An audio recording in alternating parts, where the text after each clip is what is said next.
नमस्कार दोस्तों, आज मैं आपको बताना चाहूँगा सिविल इंजीनियरिंग में यूज होने वाले इम्पोर्टेंट आईएएस कोड्स के बारे में कि एक आईएएस कोड में क्या दिया गया है, क्या नहीं।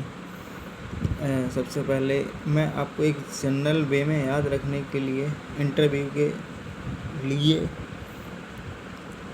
आईएएस कोड्स के बारे में बता रहा हूँ, ताकि इनसे अगर आप कोई क्वेश्चन पूछे जब आप किसी इंटरव्यू में बैठने के लिए जाएं, तब ये आपके काम आ सके। सबसे पहले आता है IS 456 2000। जैसा कि हमने अपने ड्यूरिंग ग्रेजुएशन ये कोड के बारे में पढ़ा हुआ है कि ये कोड हम एक मैनुअल फॉर्मेट में लेते थे, और जब हम डिज़ाइन ऑफ रिइंफोर्स कंक्रीट के क्वेश्चन सॉल्व करते थे तब ये कोड हमारे काम आता था। सबसे पहले आते हैं IS 456 पे। इसमें क्या होता है, इसके अंतर्गत हम code of practice for plain and reinforce concrete का अध्ययन करते हैं या स्टडी करते हैं। IS 4082 ये है IS 4082, specification for storage of material. 4082 में specification for storage of material दिया गया है कि मटेरियल के स्टोरेज के लिए क्या क्या स्पेसिफिकेशंस होने चाहिए। IS 2116 में दिया गया है permissible clay, silt and fine dust content in sand, कि सैंड में कितना क्ले और सिल्ट और फाइन डस्ट अलाउ है। क्योंकि कंस्ट्रक्शन के काम में जैसे सैंड जो है हमारा क्ले और सिल्ट से एक बड़ा साइज रहता है, तो अगर सैंड है तो उसमें कुछ ना कुछ क्ले और सिल्ट ज़रूर है, तो उसका कितना साइज परमिसिबल साइज हमें अलाउड है वो हमारा IS 2116 में दिया गया है। अगला है हमारा IS 2250। इसमें दिया गया है compressive strength test for cement mortar cubes. जैसे हम लोगों को पता है कि जब हम कंक्रीट करते हैं तो उसके कुछ सैंपल्स लिए जाते हैं क्यूबिक फॉर्म में। जो क्यूब होता है वो 150 mm by 150 mm by 150 mm होता है, जिसमें हम कंक्रीट का सैंपल लेते हैं जो कि वर्कबिलिटी टेस्ट के अंतर्गत आता है, जिसमें हम वर्कबिलिटी भी टेस्ट करते हैं और उस क्यूब की 7 दिन और 28 दिन पे उन क्यूब को चेक करा के उनकी स्ट्रेंथ क्लाइंट को दिखाते हैं कि हमारा क्यूब पास हो रहा है या फेल। तो अगला है हमारा IS 383। अभी IS 2250 के बारे में मैं आपको अलग से एक वीडियो बना के बताऊँगा।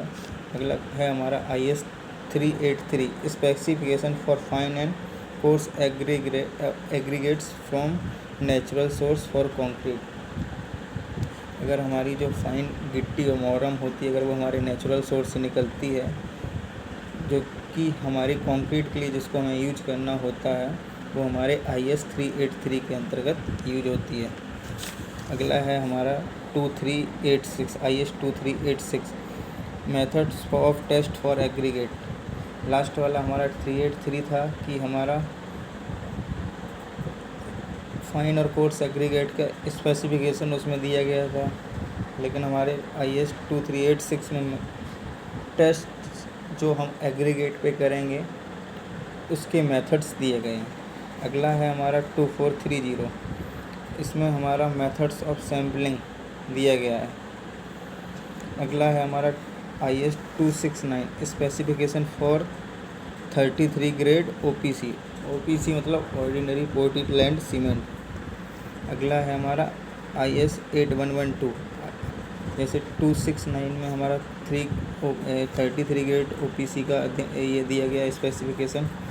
IS 8112 में 43 ग्रेड OPC का, IS 12269 में 53 ग्रेड OPC का, IS 455 में specification for Portland slag cement. Portland slag cement क्या होता है? जो हमारा स्लैग निकलता है, जैसा कि हम स्लैग का मतलब होता है जो जब हम स्टील प्लांट्स में देखा होगा कि जब स्टील में जब हम जो कच्चा लोहा होता है, जब हम उसको जलाते हैं, कच्चा लोहा होता है जब हम उसको जलाते हैं या पिघलाते हैं ताकि हम उसको एक शेप में ढाल सकें, तो वो उसमें जो एक होता है प्योर आयरन, एक होता है कचड़ा जो रहता है उसको हम स्लैग बोलते हैं।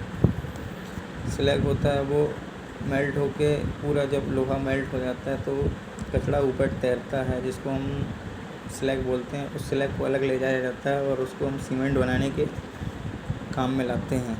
अगला है हमारा IS 455। इसमें दिया गया है स्पेसिफिकेशन फॉर ये पोर्टलैंड स्लैग सीमेंट वाला हो चुका है।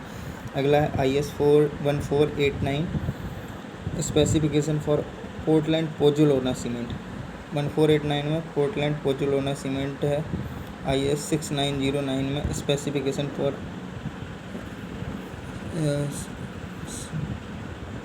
SSC सल्फेट सीमेंट है कुछ।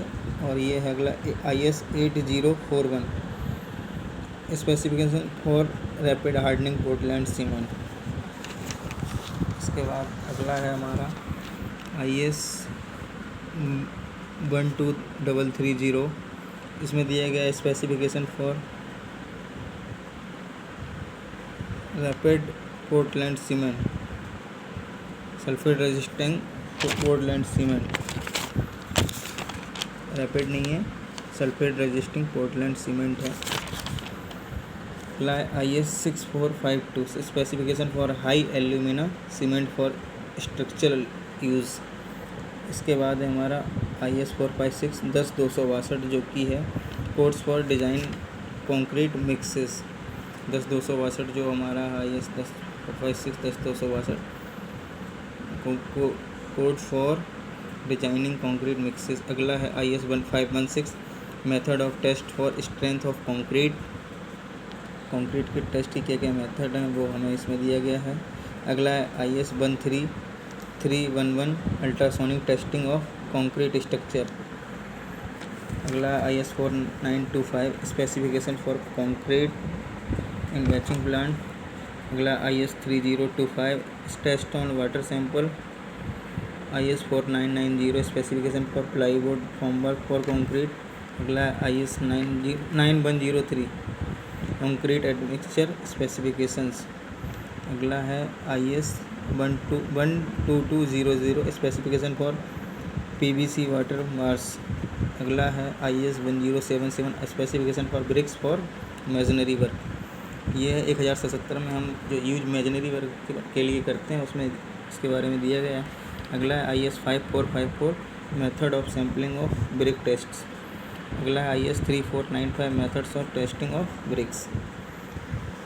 अगला है एक है हमारा ये IS 1786 cold work HYST steel reverse.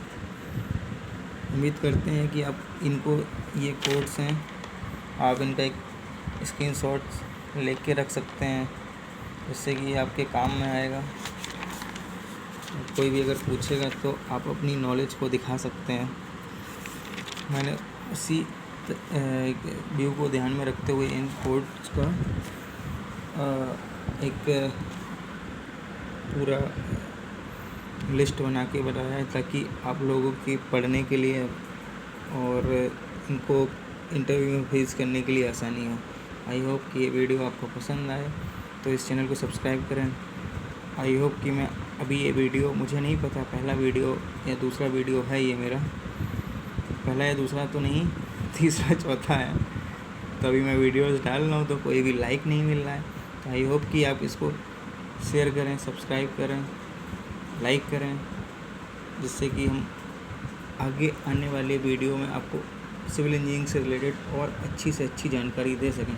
और मैं आपसे वादा करता हूँ कि आने वाले थोड़े दिन में जब मुझे अच्छा रिस्पांस दिखेगा तो मैं अच्छे से अच्छे चैप्टर्स आपके लिए लाया करूँगा, जो कोई स्टूडेंट स्टडी भी कर रहा हो, जो ग्रेजुएशन कर रहा हो, डिप्लोमा कर रहा हो, कोई प्रिपरेशन ही क्यों ना कर रहा हूँ, उसके सबके उन सब के लिए बेनिफिशियल रहेगा। मैं होम डिज़ाइनिंग के वीडियोस बनाया करूँगा, सब धीरे धीरे। अभी मैं स्टार्ट किया हूँ, मैं देखता हूँ क्या कैसा होता है, उस हिसाब से।